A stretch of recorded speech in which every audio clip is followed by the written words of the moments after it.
go. Put your PowerPoint in presentation mode. Okay, so here's how you'll do it. It's a little clicker, and you have to point it here, not at the screen. So you'll point it up. Why is it working? It looks like a lot or something. Probably the batteries in. No, they're not.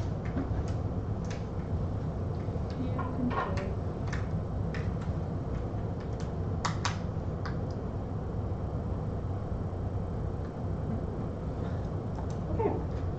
Well, that's not gonna work. So, when you need the next slide, just tell Layla and she'll go like this and move it along. Okay? And then when you're ready to stop recording, you'll just press escape right here. And then go up and press stop. And it'll say like normal. Okay? Cool. Awesome. Alrighty. 8 minutes and 30 seconds is time. That's our safe time. Do you want this on now? Huh? Do you want the PowerPoint on? Oh yeah, that's fine. So go to the little remote, the gray remote, and then at the very bottom it says something pick mute. Because I don't want to stand directly in the middle. No, so you can stand on the side of it. You're good. And then I'll just pull it up really quickly, your grade sheet, and we'll do the move on. Alright. This is already recording. Yep, we're good. It's already recording.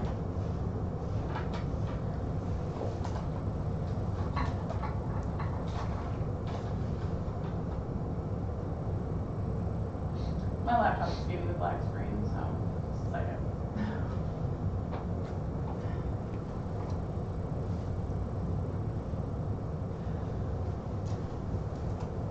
Come on.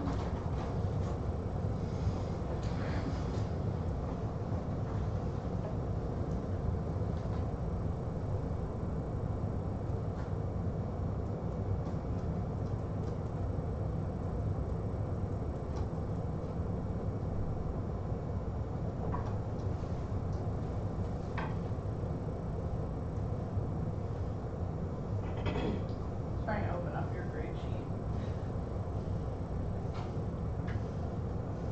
Now would be a good time. Everybody should make sure that their phones are away and that they're ready to go.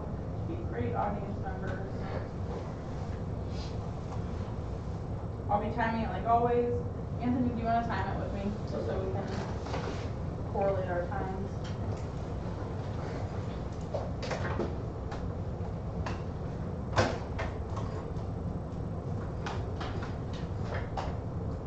Alright, Kayla, your grade sheet's still been opening, but it's fine. I'll take notes on the paper, so we'll see what happens.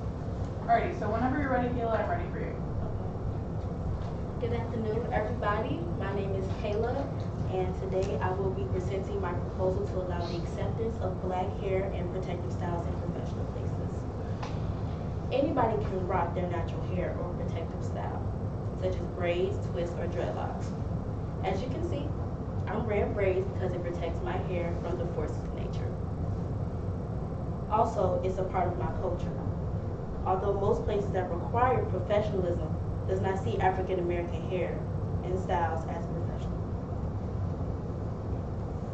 Let's start with our government's armed forces. African American women in the military are often policed because of their hair. According to Dr. C. Sheik Smith of University of Virginia in the journal article, The Policing of Black Women's Hair in the Military, created on December 15, 2018, says that since America is home to the primary choice of European beauty standards, the military adopted these ideologies as well. Black women are even more discouraged to wear protective styles in the military because the military expects you to lose the sense of individuality.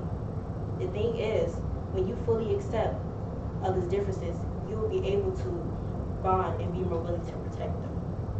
Now let's say something happened right now, we have to get out. Now, let's say, okay, me and you. You don't know me, so you're like, I'm about to think for myself and I'm about to leave. Now, if you actually knew me, you'll be able to protect me and I'll be able to protect you. That comes along with accepting each other and accepting each other's cultures and being friends.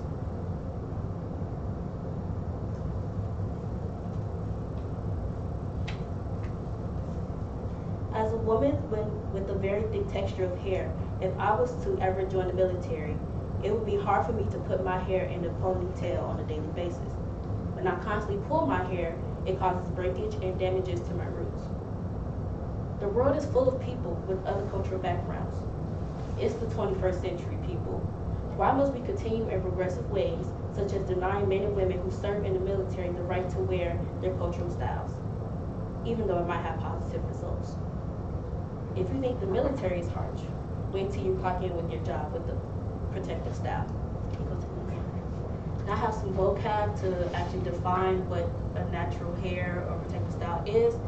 Natural hair is hair that hasn't been altered by chemical straighteners, for example, relaxers, aka perms, or texturizers. And protective styles is hairstyle that protects someone's real hair from exposure of natural elements such as rain, sun, and wind.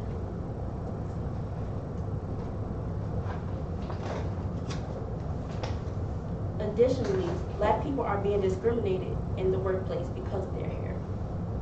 Black men and women are often forced to conform to European beauty standards in the name of professionalism. This practice can make the employee feel like they're being unwelcomed in their workplace when they're supposed to feel accepted. Created on May 1st, 2018 at Brigham Young University Law Review, created the journal Bias, Employment Discrimination in Black Women's Hair, Another Way Forward, which highlights the humiliation that Black women face because they choose to wear their natural hair or protective styles. I have an example, well, two examples that have happened to me over the summer. One was I was at work and minding my business, working, getting that bread, that Panera bread, you feel me? So, so I was working and a white coworker came up to me, touched my hair without permission, and say, "Oh, it looks nice, but it feels so weird." I felt uncomfortable, I felt unwelcomed, and I also felt unprotected because my boss was standing right there and didn't say a thing.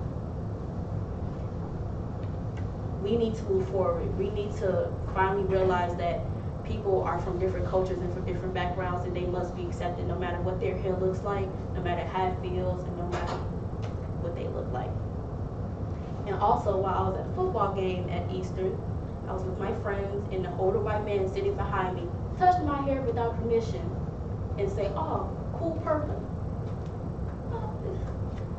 It's so disrespectful. Like, you shouldn't do that, because if I would have touched his hair, he would have felt offended. Unfortunately, children experience this humiliation too. In the online article by MSNBC titled "Florida School Threatens to Expel Student Over Natural Hair," created on November 26, 2013, by Claire Kim, summarizes that a 12-year-old Black female was on the brink of expulsion because she wore her natural curly hair. Schools need to be more focused on how to nurture children and adolescents and only use disciplinary actions when absolutely necessary. Now, if you came to school being yourself, being who you are, and your hair is a part of you, and your school is telling you that you can't wear your hair, you will be expelled for it. That will make you feel unaccepted and unwelcome. Expulsion only taught the young girl that the school was supposed to nurture her, only wanted to reject her. Denying a child the right to wear their natural hair or protective styles can disturb their creativity. According to Psychology Today online article, as children's freedom has declined, so has their creativity. Created on September 17, 2012, by Dr. Preeta Gray, says, creativity is nurtured by freedom and stifled by the continuous monitoring, evaluation, adult direction, and pressure to conform that restrict children's lives today. Now, I know growing up, my mama never let me have colored hair. It was always black or dark brown. Now, when I got to college, I experienced the freedom that I could be able to express myself by wearing colored hair. How many of you as mom ever told that you couldn't get that color, or it was difficult that you could express yourself? Also, the online article Black Girls and Self-Esteem Summarized by Culture and Youth and reviewed by editor Gail Brown says that it's important to establish self-esteem in children because it teaches them how to love themselves. If you teach a child from birth that they are beautiful, then they will grow up thinking that, and their self-esteem will be overall good. Therefore, establishing positive self-esteem and creativity can mold a child into becoming a confident and self-loving adult. Now on this slide here, I have some examples of protective styles and natural hair. The texture that these women have right here is 4C. That's my texture too. And these are some goddess braids and goddess locks, as you may have seen on campus already. Overall, people of color experience more discrimination towards their hair compared to their white counterparts. Since natural and protective styles are trendy and being more accepted in society, then it should be allowed in professional places such as military workplaces and schools. If it's so important to keep a professional look and order, then make rules that only allow a certain length, color, and height. If compromise can be made in professional places, why can't this compromise be accepted? Thank you.